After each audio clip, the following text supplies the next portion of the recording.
Kate Falter. Welcome to Irish Granny Tarot. It's time for our Saturday book, and we are in the process of working our way through the Convoluted Universe, Book 5 by Dolores Cannon. I believe this is the last in the series of the Convoluted Universe, and this will be video 3. So if you've missed 1 and 2, we covered them last Saturday, and can't have to scroll too far down to find them. So let's get on with it. We were beginning chapter 12, A Lone Sentry. So the subject, her name is Judy, and in a trance, she finds herself in a strange environment that she can't even begin to describe. She sees herself in some sort of a concrete iron grid situation, and is a man in a sand gray one-piece suit with a helmet that has a visor, a clear visor, has a tool belt around his waist, and also a tool belt type of thing around the neck of the visor, and it sits like a big collar, but it's a tool thing. The environment doesn't feel friendly. I'm going to call him he. This is a female subject, Judy, but now she's seeing herself as a man. He feels like he's standing on a platform in a mist in the middle of nowhere. It's just very odd, very strange, kind of industrial nothing. And he says, I'm guarding something outside. There's a black night sky. It's very cold. I can see a stadium and buildings that are the same color as my jumpsuit, which I described as sand gray. Realizing he's in an outpost and is not happy because he's all alone. He feels automatic. He feels like he's been there forever and he's just on autopilot. He sees something black and flying that is coming in from the right. It's a long black thing with lights on it. He finds it threatening, and it's looming, but it's not close yet. And when it got closer to him, he shot at it in the past and realizes this thing is some sort of craft. He said, in the past, I did have a gun for protection of this place where I am, but the gun came apart when I shot it. This dark entity came before, but there were more than one, and they were bigger. And the ones that came after the one he shot got even bigger. He said, then the big ones destroyed everything. So a smaller black thing came. He shot at it as a guard. Bigger ones came, and they destroyed everything in his environment. And he says that's why there's nothing left. It's why he's alone and why it looks so desolate. He says all the beings that he was with were destroyed. He says this black entity produced a big force that pushes down, knocks people down, and kills them. And he said he was where the force couldn't reach him. It just coincidentally was in a place that was blocking the force. And all the other people died and left him alone. And he said it's something about an old disagreement is why this conflict happened. He feels like he's been there a really, really long time, and his body hasn't changed much. He's just been there in sort of a suspended animation, but not really, but that's what it feels like. And looking at himself, he feels he looks part human, part reptile, and part insect.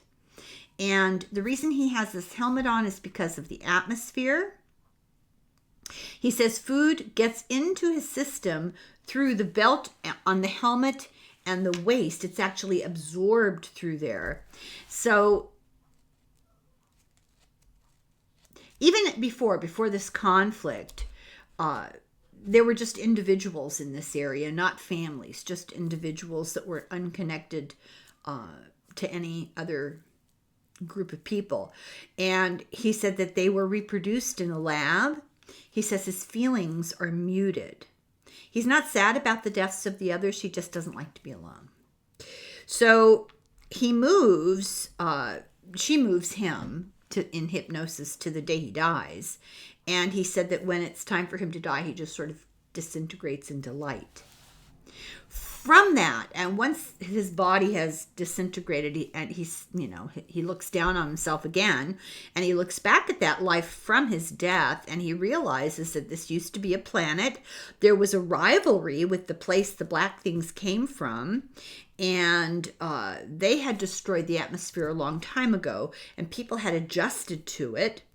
The reproduction in the laboratory has been done by some big guy in charge in the black ship, and there's something wrong about this reproducing of people or beings. There's something wrong about it. He takes off his helmet and he says the guy in the machine, in the ship, in the lab, looks human, doesn't have a helmet, looks human. He says people on the other planet don't like what this guy in the laboratory is doing. He was trying to create a military to fight the dark thing and to have power, but it kind of backfired. So he and others were like, the sentry that we're talking to, and others like him were like constructed robots, but they did have a soul. This creator guy in the laboratory wanted the robots and didn't think they'd have souls. He hoped they would have the ability to think, but he didn't plan on them having souls. And he had used reptile eggs and injected the plasma of other species, and inadvertently, souls came with the deal. His goal was to take his created army to the other planet, defeat them, and have all the power, because he would be the big guy in charge. It potentially could have worked, but his intentions weren't good, and the universe took care of that. So these black ships came and destroyed the atmosphere of the Sentry's planet. The people adapted. The ships came back and destroyed all the adapted people. And when they died, the guy in the laboratory died, and he had tried to make himself a god and wanted people to worship him. He wanted all the power. That's a familiar story. So he had created a kind of food to sustain life for these robot things. But now this sentry, since he's dead, feels free and happy to meet again with the souls that he knew before. So his soul's sort of been released from this physical existence. He says he has an easy sense of peace. He feels light and effortless and feels at home. So this regression was conducted by Dolores, but she never knew where the person would go under hypnosis. And they're told by whoever's talking through her that the regression was to show Judy, the subject, how it feels to be limited, to be feeling trapped with no free will, because the contrast for her life today is really important. She learned a lesson in this regression that now she has unlimited free will. And she's told that humans don't realize that they have tremendous capacity. We have abilities we're not aware of. We don't use them. We've forgotten them from many other lives. And it's not necessary for us to accept our limitations. We have to suss out the way to access these abilities, but we do have them. We don't need to be caught up by culture and society. That's the big distraction. She says in this hypnotic trance that people walk around like zombies. She says, remember that you came from a place of light and love, and it's even bigger than what we think of as the spirit side. And this is the time of awakening, and many entities have come to help. Now we're on chapter 13, a column of stone. The new subject's name is Joan, and in trance she sees the outline of mountains and a red haze blocked by the sun, and black below the red, like the sun is trying to come through. And she's in the dark area that's all around her beneath the red. There's a dark, heavy, thick, murky atmosphere, and she's wondering, was there some sort of destruction? She feels like she is a column of stone. Tannish brown, taller than most rocks, tall, thin rock, but has energy inside of her, obviously because she's communicating in this trance. She says the ground is gooey and stagnant, and that stone doesn't usually belong where she is. And so the big mystery is, how did she get there? So Dolores has her looking back, and she realizes she was transported with a swish, like a whoosh, like that, like in a river of energy from above the ground. Well, so it was whoosh, like that, and that it flowed down, and that this stone is not solid. It's a sort of vehicle, but it's liquid. She came from a large black cannonball-shaped object in the sky. Now, this is a quote. She says, "I feel like the observer. Going back to the stone column, is it her?" There's a lot of confusion in this book. She wonders why the columns are there. Were they taken out of the bluffs, the rocky bluffs? She said that they were columns that, like her, were removed from these rocky bluffs, almost like a self-willed extraction, that they did it themselves on their own volition. So you picture chunks of rock emerging out of a bluff of rock. That's a bizarre thing. And they did it for a change of perception. They didn't like the view. They wanted to move around. So she's in a strange place, but there's a purpose to her being there as this thin column of rock, and it's for observation. She says, "As the stone, which has its own energy, I hold information in the stone, but I feel stuck." Dolores moves her forward, and she realizes that her energy has left the stone. Now she feels like she's floating.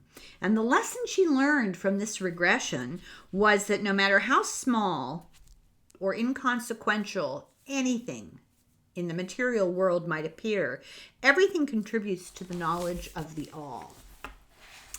Each experience expands and contributes. The all is an eternity, the source, the infinite.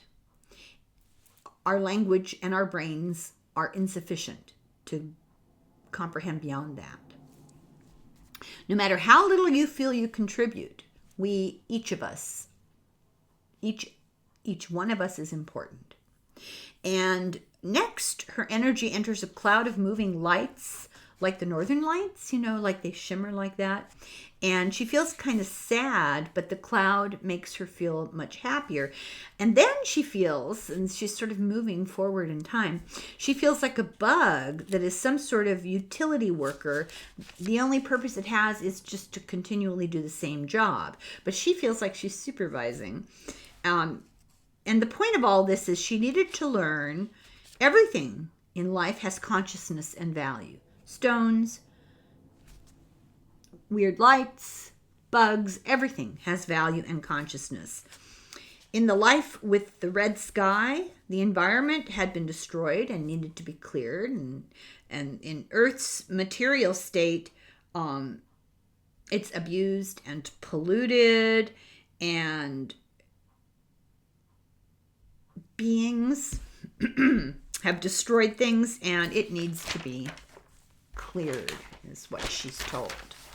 So there's this continuing message of environmental degradation and the need to stop it.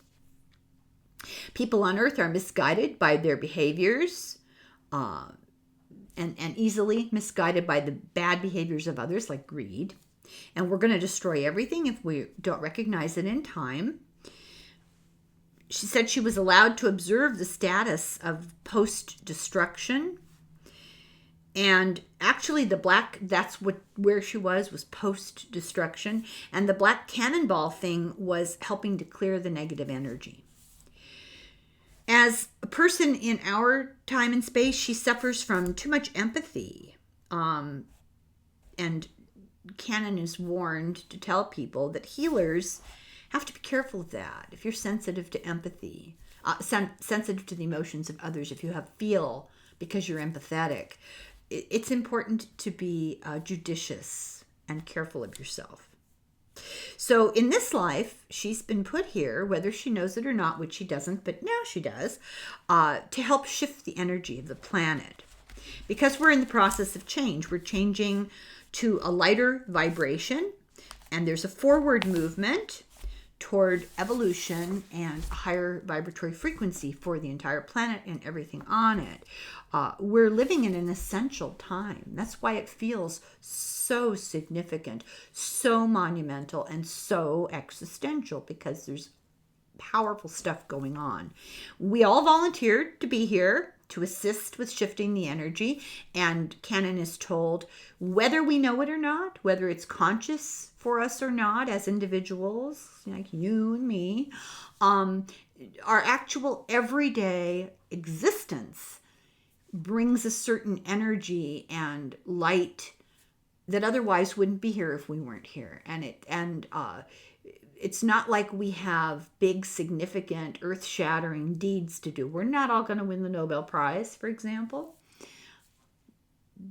That doesn't matter, because every single living being has importance. And if you're here right now, you are bringing an important energy to the situation. Okay. Chapter 14, The Observer Sent to Help the Earth. So the subject's name is Maggie, and in trance, she finds herself coming into a color, burgundy. And she feels like she's part of it. She has no body. She's just swirling colors with this burgundy. Then she sees a blue sky and red sand that's desolate, nothing but rocks and sand. So she's able to move across the surface without touching it. She sees stones that are taller, and they're tall, spiny cones of rock and spiky things that look like sort of like trees, but they have what she describes as things that look like hairs sticking out of the top of them. She has no body. She knows she's just an observer. She can fly to anywhere that she thinks she wants to be. And she says she feels like she's existing as pure energy without a body. And her purpose as energy is to collect information inside energy and bring it back. And she says she's really sad for the creatures that are dying on the earth. She says she can sense that the earth is like a person. She's sensing the energy of the earth itself. So she knows that she's bringing back information to tall beings who she sees as tall beings in robes with no faces. She doesn't distinguish their faces. She says they're calm, they do good things, and she's working with them to do good things on Earth. But she's sad because life in a physical body is a short period of time. It doesn't last long. And she wanted to be on Earth, so she came back into Maggie. And Maggie needs to know that she's here to help the planet. Once again, all these people have the same message. And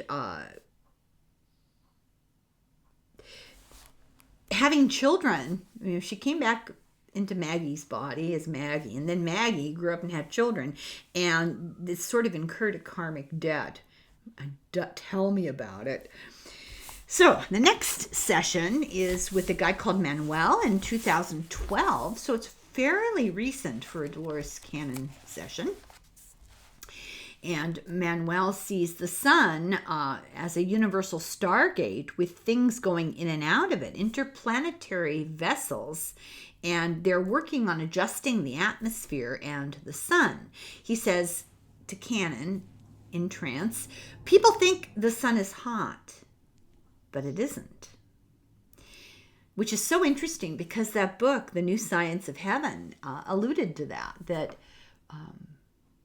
technology that's been sent there seems to register that the farther in you go, the cooler it gets. Okay. So there have been lots of solar storms that have happened because the sun is needing to adjust its frequency to bring the Earth into a new dimension. And these controlled flares, let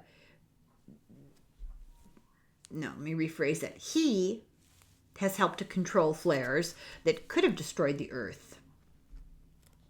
So now I put in the margin here, these are not my words. I am not espousing this as any kind of scientific truth. I'm simply repeating a story that was told for entertainment purposes only, YouTube. So he says in the book, his words, not mine, that the sun is actually cold in the middle, that the heat is an illusion because it shoots out rays and they get warmer as they approach the earth, which is kind of the opposite of what we conventionally science believes. And they're not hot when they leave the sun. They heat up as they get closer to us. Not my words. I'm not saying this is a fact. There are living beings inside of it. It's a multi-universe, a multi-universal station, and it can go to other universes. It's like a home base. It gives the systems balance. It's a universal stargate. This is the sun we're talking about. People live in the inner core of the earth as well, entertainment purposes only. Whole civilizations. And also on the other side of the moon, there are structures, civilizations, and they are observers, watchers, monitors. And Manuel is one of them. So we can be doing many things at one time. He's Manuel, and he's a watcher on the sun, in the words of the book. Not my words. And our brains really can't understand this. There are many different kinds of beings that are here to help. Some actively helping and some just to provide energy by their mere presence. Now we're on section 4, We the Creators, chapter 15, A Different Perception of God. This is one of the most strange stories that Cannon heard doing regressions. And she says people's personal beliefs, expectations, etc. affect what a person sees and experiences in trance. What they bring into it affects what they perceive. She says most people in a trance who return to the God or the source, they see it as a bright light, huge energy, lots of love and acceptance, and they don't want to separate from it. And she says she's documented this even with atheists. So she has a subject, Robert, who goes into trance and emerges not knowing at all where he is. He's on the surface of a tan-colored wrinkle, and it looks like disorganized sand, but it's more solid than sand. And then to the left, he sees a hill or a cloud. He doesn't know what he's looking at. And the description is so hard to synopsize because it makes no sense. It's sort of free associating, stream of consciousness. He doesn't know what he's looking at. He can't explain it to Dolores Cannon, and it's a little hard for me. But you kind of get this impression. There's no vegetation. It's just irregular, weird, pseudo-sandy things. And he sees himself as a mist. He doesn't see himself as having substance. He feels microscopic and like he's approaching the skin of a very old, wise person. He feels like a very wise person that, where he is feels like a very wise person that finds him, Manuel, insignificant. But at the same time, he says this person feels familiar. And he describes feeling like he's tiny on the surface of a giant face. So it's a distance, at a distance, he backs up, I guess, at a distance, it looks like an old man. And he said he once meditated on the face of God, and this looks like that image. Humanoid, but with a rich wealth of wisdom. And he said he felt like he was home, part of the one, not alone, not lonely. He sees humanity coming together as one at the table of a galactic federation. This is a wise, powerful individual, but then it's becoming amorphous. It's merging. He's merging with it and changing shapes, but they're retaining their individuality. You see how this is kind of difficult. It's just stream of consciousness. He said when he entered a physical body, some part of him remained on this oneness, this face. So he said he's entering bodies on Earth creates a manufactured separation from the oneness. Well, makes sense. We're still part of the whole. We have a separate reality of the mind, but it's a created reality, and it's a consensus to do this and participate in this, and it's a coordinated co-creation. So it's part of an ongoing experiment or project. It's an immediacy to do it, but he doesn't 100% understand why. He just feels the immediacy. Some beings who are making it happen are getting tired, and others will come and support them, fill in for them. It's an importance to this project. There's an element of real importance to it. He says he's happy to help out, but it's his turn to help again, and it feels like he's familiar with it and returning to help, and this is not new to him. He feels that whatever this project is that he can't really describe is helping the Earth. He says he was amorphous energy before, but to accomplish this task, he says, his energy must become manifest so that it can interact the way the work requires in the physical body.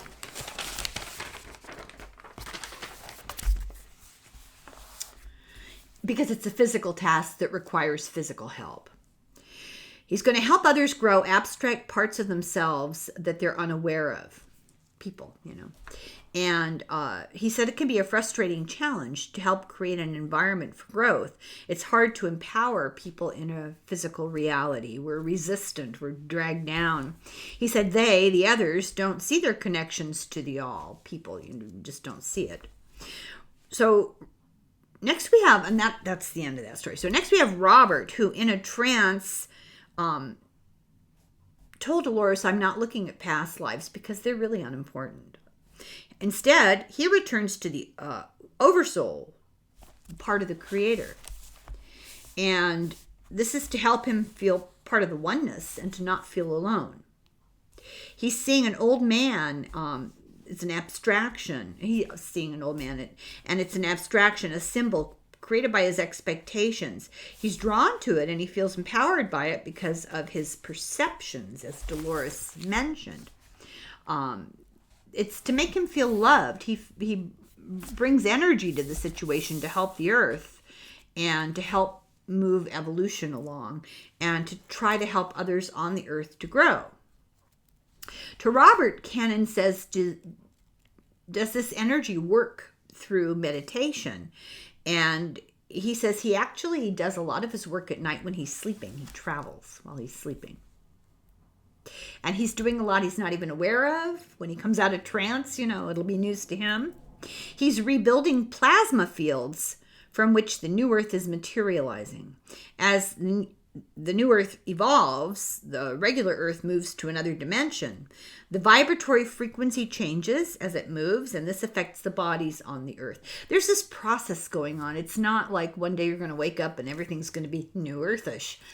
No, this is a energetic process. Yeah, he said the new Earth means to move into another dimension. The plasma field has to grow, and for that to happen, it has to be put in place, and it has to consolidate to make the appropriate density and frequency. The volunteers who come bring special energy to help move that along, and their energy helps the people, and their energy helps the planet. He's told by whatever wise being is communicating in this session that he should focus on his farm, not as a place of escape or refuge during hard times, but as a place of experience and healing. So he has a farm that he's kind of looked at it as sort of a survivalist thing, and he's being told, no, you've got this opportunity to help people heal. Work more with people and worry less about the farm. Get others to do the farm work, and you can be the consultant. They'll take care of the animals and learn to care for each other by doing that. So you're providing them with an opportunity. He can give jobs to people in the area who are are without a direction, and this will be a gift for them in many ways, spiritual gift. He will need to be self-sustaining by them taking jobs and living in a shared community. So the farm is like a second job. It'll be an educational opportunity, and he's told that schools won't exist as they have in the past, and he will provide learning, like practical hands-on learning. The lesson here is that you can generate joy in others, and this will help more than you realize, and it doesn't have to be, well, like the survival thing. Just provide an opportunity for people. Chapter 16, the influencer of outcome and realities. So Dolores is traveling, and she ends up in Louisville, and she has a guy come to her named Carl, who's at this business meeting, and she said that she noticed him because he was really quiet and removed, and he was with his wife, and his wife craved attention from the group, but he hung back. She said they lived in an isolated ranch far from town, and he really liked that, but the wife didn't. The wife was craving interaction. She said, Carl's a genius. He needed peace and quiet for the projects that he did. He wanted a session with Cannon in the hopes of helping his research. It's really interesting. So in trance, he saw buildings, farms, fields, but the scene kept changing too quickly, like a real quick, like a movie sped up. He felt he was traveling very quickly, and that accounted for the constant motion. So she asks him to describe your body, and he says, I don't have a body. I'm a perspective. I'm an observer. I'm part of the background of space and time. I travel without actual interaction. No one can see me. By watching, I help gather and set information. I am distributed over many environments. I will always be a stranger. I have no home base. I travel collecting information until I feel magnetically drawn by or held to something which can't hold me for very long. Something needs to be seen. Is there a problem that needs to be solved? That's what he's for. He says, I have power to change, and what I see, I can reconform myself into a different shape. And he can reconform things that he sees too. He's got interesting powers. He's not concerned with individuals. So this is the guy who hangs back in the meeting and likes being isolated on a farm. So this kind of makes sense. He's not concerned with individuals. He doesn't really have an effect on individuals' free will. He says, I work with large groups to affect actions, interactions, and destinations of huge numbers of people, populations. He says, an outcome is chosen, and I compel the systems to conform to the chosen outcome that it must have. Nobody can stand in the way of whatever the plan is. There can be no interference. He says it's very important. That's a natural process that can't be interfered with. And she asks him, how long have you been doing this? And his answer is, there is no time. So all things live in some sense. They all process information, like the rock and all that, the gas and everything. He says, I get no instructions. No one tells me anything. There is nothing but freedom. I am taken to these places out of will because it's necessary and appropriate. So he wants to help. It's his free will. He wants to help. He's got all these skills, talents, and they guide him. His own abilities and desire to help put him in the right place at the right time. And he says the outcome must be realized. Things could go wrong if he didn't help. My job, he says, is to sense and not allow the obstacles to stop the outcome. I have to change them. So the outcome is what must be. It is selected by the environment itself. It's a natural process. Thought forms are things and are the interaction of parts. Parts must be directed for the system to exist. So we're getting into small brain power energy here. This is going to be a challenge to understand. He said, perfect freedom is the rule, And inevitably, it can cause disorganization through entropy. Entropy is the loss of energy in a system. The organization must be maintained, and his job is to constrain the direction, like creating a funnel towards certain classes of outcomes. So she says, well, how is the information you collect used to recreate?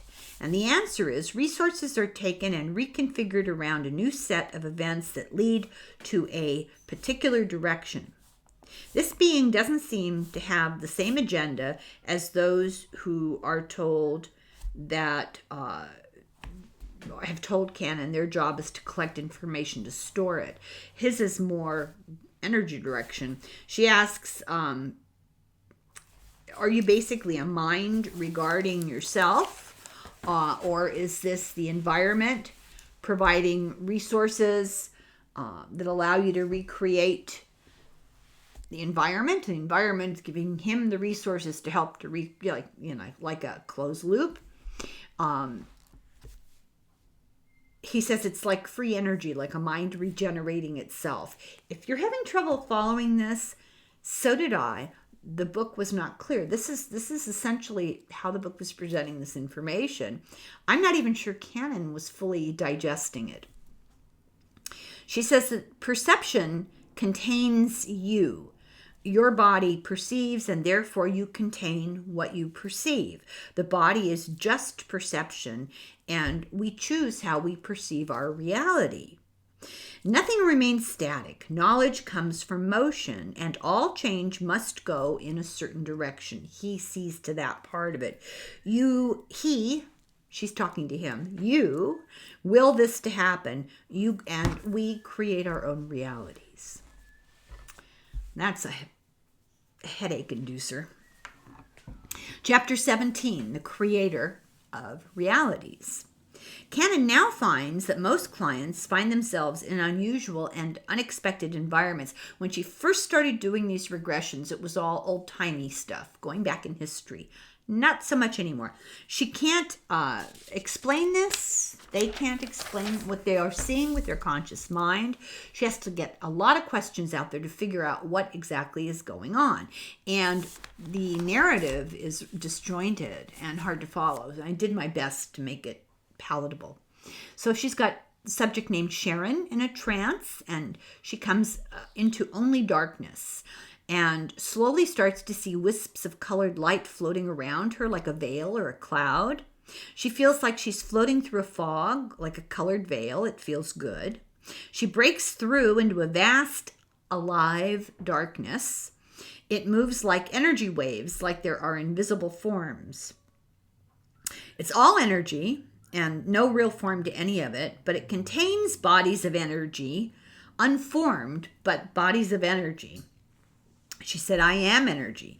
The movement of energy gives a sense to the form. She says, I flow with the energy and I am a part of it. It's like home. I just exist, she says.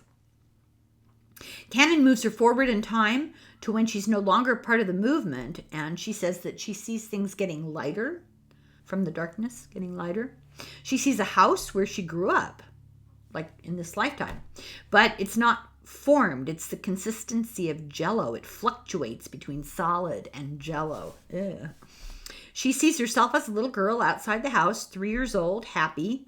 Now the house is solid. She says, I'm like the air. The little girl is getting ready. I'm going to come and work with her. So this is all part of a project, and she's part of the energy, and she's going to manifest it.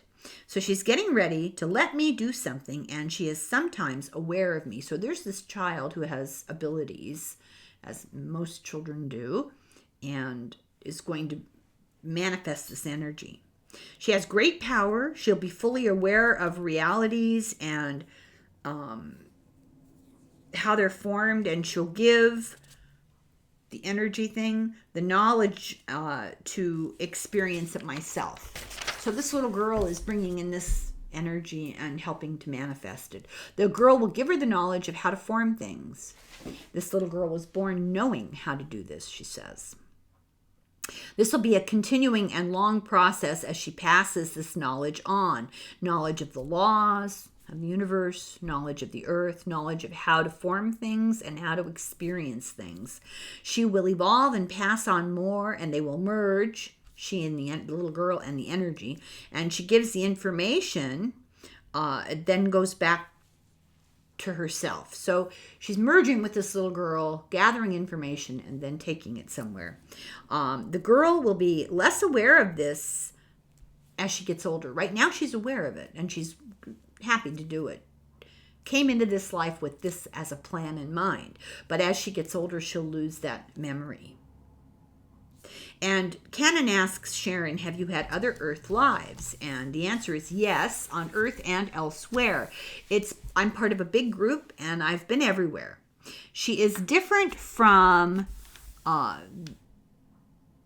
so the original energy that was talking to Cannon, now it's different because she's taken form. It's not necessarily a physical form everywhere, but she has an individual form. So it's the individuation of energies. She lived in a UFO and traveled through realities and dimensions in a group that they're able to look humanoid, but they are less solid, like light.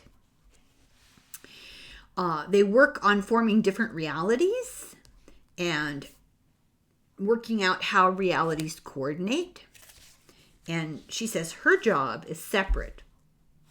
Which reality an individual lives in is not a choice. It depends on your frequency of your soul. You have to match the vibratory frequency. And she says, now we need to learn to increase our vibratory frequency to match our changing reality. The Earth's getting ahead of us. So these creators keep the universe in balance by helping that energy along. The spaceships are like a world unto themselves. They're more than and different from just a vehicle. She said this ship is an organic space with intelligence that has functions. The ship itself. There are many different kinds of UFOs. Some are just vehicles. Some are organic intelligence and are alive. And some are their own planet. And they can become solid. They do different kinds of work. There's no monolithic definition of who they are, where they come from, what they do, how they act. They're all different. And she said that their job is to help prevent chaos in the universe. Sharon's mother, the subject's mother, had many miscarriages before Sharon was born because the frequency in her body was wrong and Sharon couldn't come into the body. Kept trying. Because she's so evolved and her mother wasn't. Which is true for most of us. Sorry. So she said that the mother and the baby have to have a compatible vibratory frequency. And so finally that got stabilized and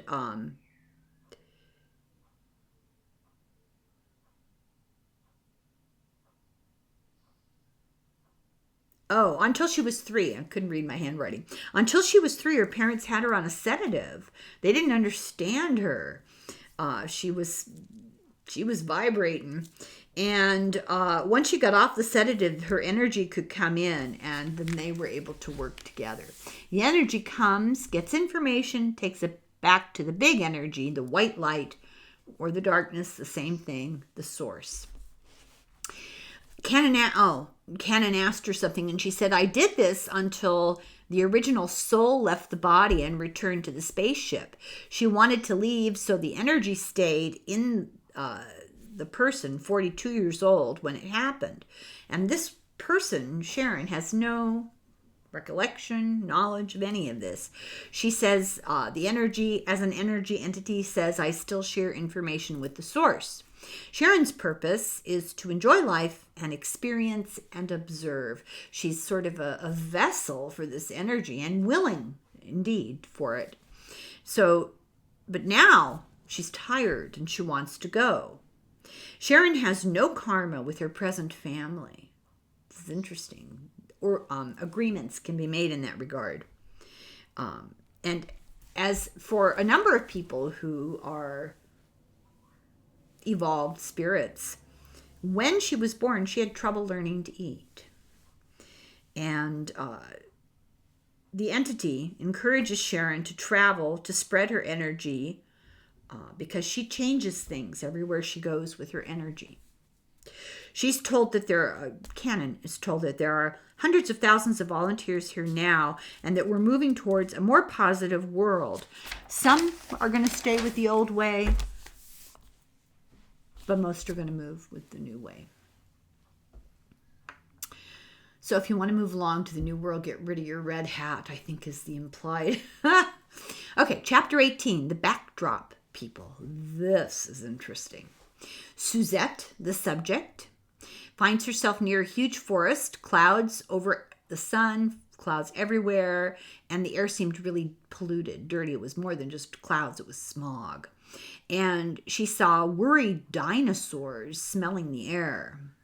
She looked at herself and found herself to be a middle-aged man covered in hair and wearing animal hide, and they were almost out of good air. And they needed small animal hides to protect themselves against the thorns. He lived in a cave with a tunnel entry, and he's protecting a child in this cave. There's death in the air, and he tried to warn other people. They didn't believe him. He was told this was going to happen by the dinosaurs and the plants. The animals were dying. They were finding it hard to find food. After a long time, he and other animals who had hidden in the caves emerged and discovered that plants were growing again. And eventually, they were taken away by airships, by tall white beings with white hair only on their heads. But they treated him like a beast at first. They were flying in these ships to 2 stars, to a city of crystal, and his realization when he saw it was, I am home. And as he emerged from the ship into that home air, he lost the form of a hairy beast person, and he became a tall white being like the others. They had made fun of him, not because he was a beast, because he didn't remember who he was. They knew who he was, and he had forgotten. So he didn't die at all. He just simply changed. He says, we don't die. He simply changed form. His job was to create a diary of what he had learned living on that planet. He got energy from the crystals around him. This whole place is crystals. It's healing with lights, with vibrations, and with colors. All of that's vibration.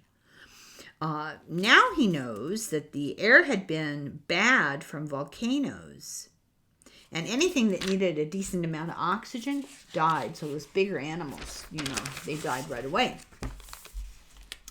So he says he can look into a liquid crystal and watch whole lives unfold. He said people may take a wrong path because of free will. They don't listen, and then they just don't remember who they were. Not all people have a defined path. He said their lives are backdrops. This is really interesting. He said they're like slaves that go from planet to planet, providing backdrop cast members, like extras in a play. And you have to be provided with your lessons. You need people around in the background, and their purpose is to distract you. Not all light beings are a light source.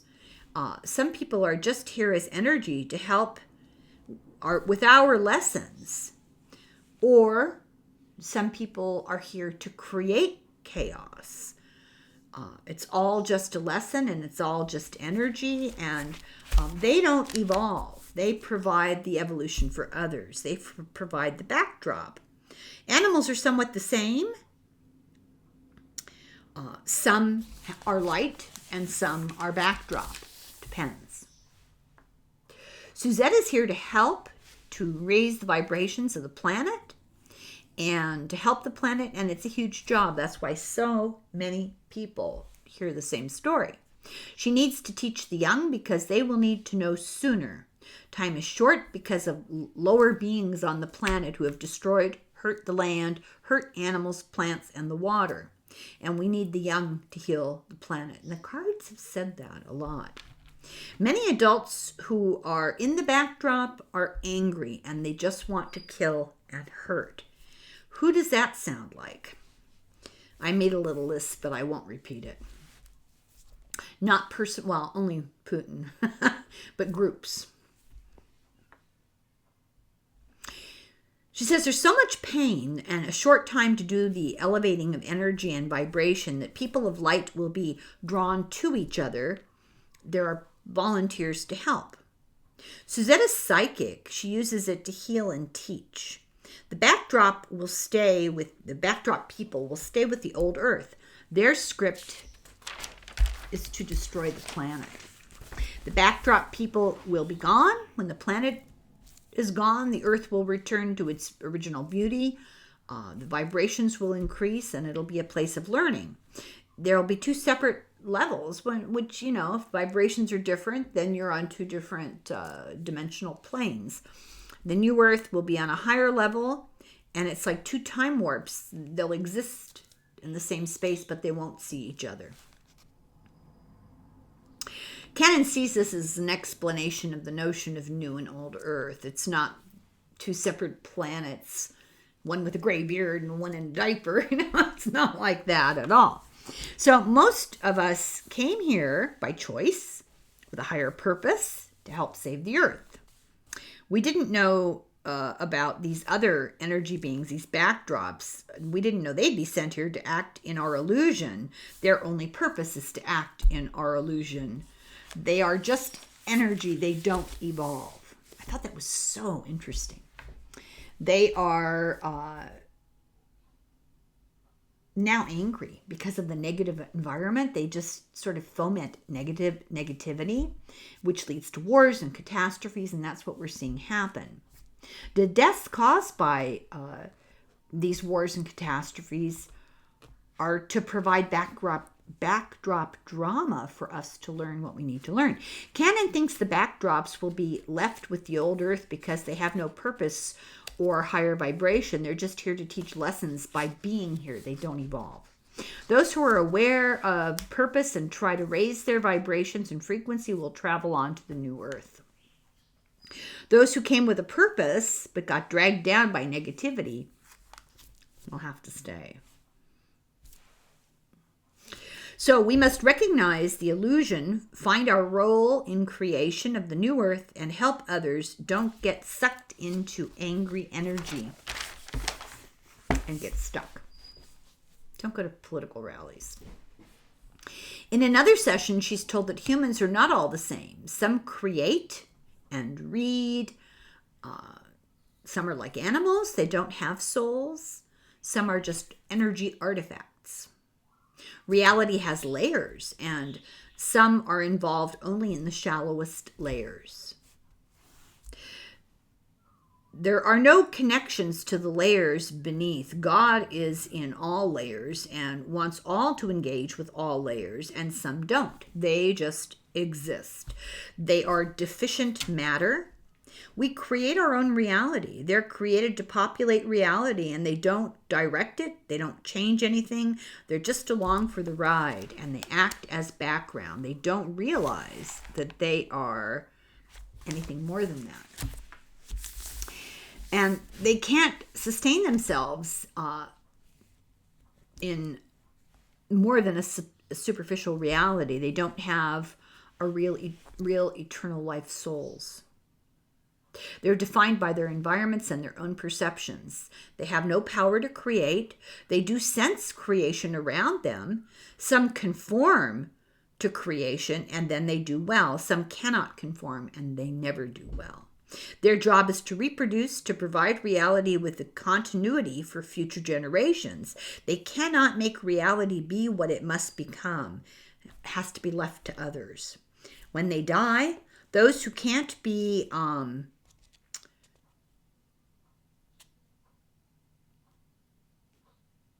redirected to unite with the higher forms will dissipate and will be reabsorbed into the universal soul.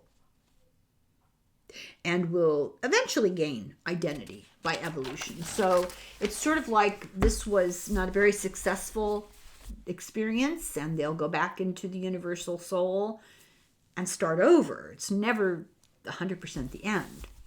In another session, she's told that backdrop people are holographic images. They seem solid, but they aren't. I have a hard time with that because, well, let's say you're on an airplane. You don't know anybody on the airplane.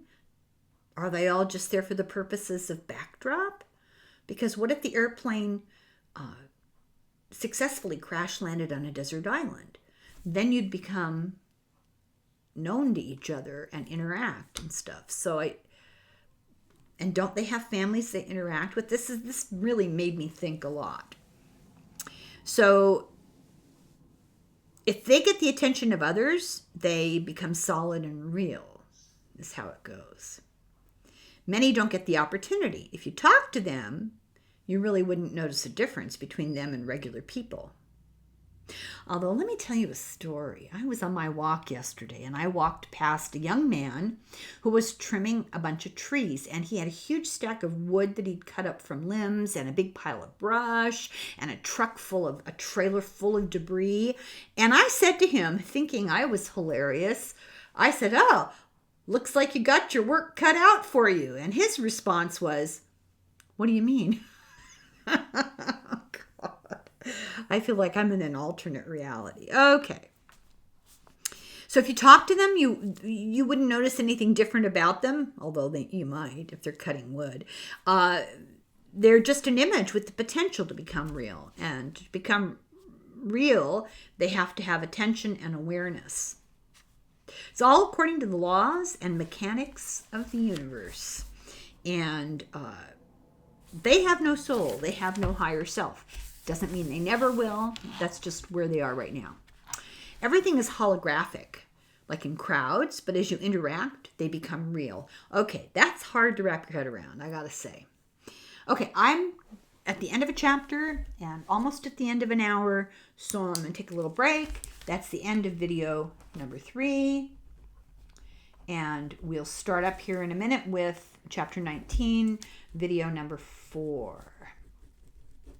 So I hope you're enjoying this. It's interesting. It's really food for thought. Maybe Anne will let you borrow her copy of the Convoluted Universe when she's finished. Thank you for watching, and I'll be back in a moment. Slanga voil. Slancha.